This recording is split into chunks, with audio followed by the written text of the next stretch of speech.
Congratulations, futuring class of 2013. You are the next generation of futurists. It is now time for you to look into the past through the lens of the present, to unravel the present by understanding the past, and to predict and shape the future. We are honored to speak to you today. Let us take a brief moment to introduce ourselves to you.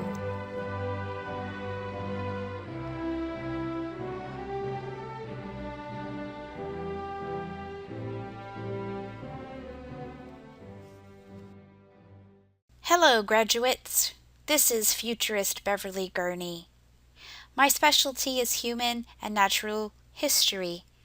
Today I will be speaking with you about our beginnings. There was a time when the earth was a bountiful place, and in this bounty life flourished.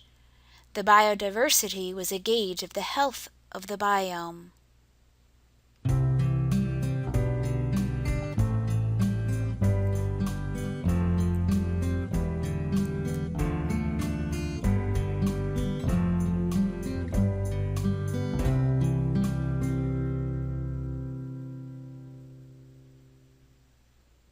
Current sunlight.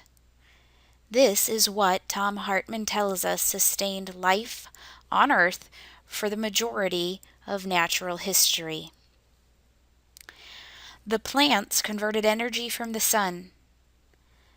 This fed the animals that grazed and those that preyed upon the grazers. And so, living off current sunlight, the animals grazed and man hunted, while women foraged and gathered.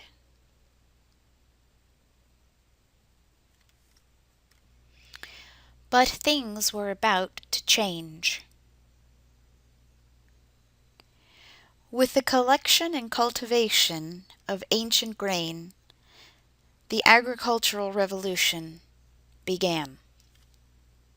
About 11,000 years ago, humans domesticated plants and animals, which in time led to the development and proliferation of agriculturally based urban societies. Yet, while living off current sunlight, population did not reach 1/2 billion. With the discovery of pockets of ancient sunlight, a new era in agriculture began. Steam engines made agriculture that was once labor-intensive a much more productive endeavor.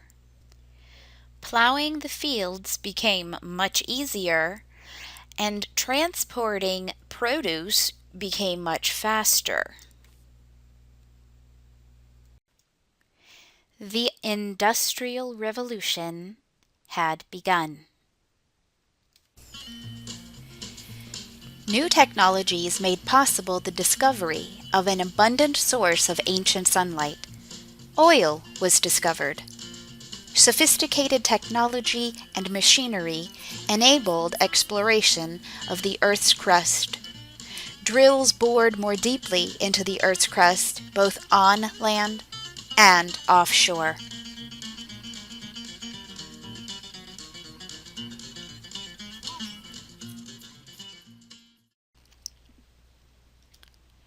And so it is because of this energy of old that we subsist today. Petroleum-operated water pumps irrigate the fields.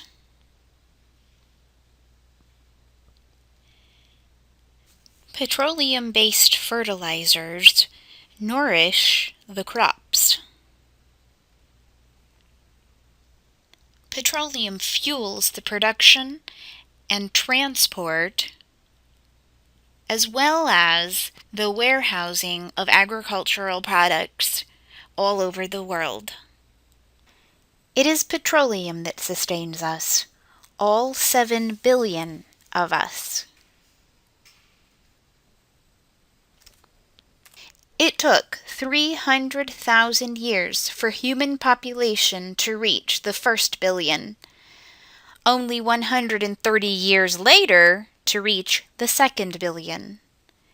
Each subsequent billion was reached in lesser increments of time. It is predicted that by 2075, human population will reach 9 billion. In order to sustain current and future populations, we will need to carefully and strategically manage our resources. Good morning, graduating class of 2013. What a privilege it is to be here among you speaking today. I am futurist Marcy Wallace, past resource analyst and resource manager for the world. Before we look forward at all of the amazing things that you will accomplish, let's take a moment and look back at what we have done. This earth came to us equipped with over 75% of its surface covered in valuable water. Civilizations of the past, along with privatization and outsourcing, have led to a steep decrease in what is now available water. Forests, home to thousands of Earth's creatures and creator of homes for us, are also in steep decline. Over 35% of Earth's forests are already gone, and desert-like areas are becoming more and more widespread. With the loss of water and forests, many creatures are becoming extinct or are in the process of extinction. In the past 3 decades, over 55,000 species have become extinct. But as futurists, we know that extinction is a natural part of the life cycle and in a way is life's effort to allow its creatures to ensure life will continue on this planet. Where we are heading. Single-celled bacteria and fungi were present on Earth long before man took his first breath here. Fungi is essential for life, and even with man's need to create supercultures and create more opportunities to control, contain, overuse, and abuse Earth's abundant offerings, nature will use what she has in her armory of defense to ensure herself against man's hand. People have clashed with nature, and man himself, too, has often seen himself as separate from nature. But he is not. The earth provides its own set of defenses, and it is not too late for man to learn to live within the means that the bounty of earth provides. As futurists, we are continually pushing the boundaries and asking questions of why. Another question we have is, what will our new energy look like?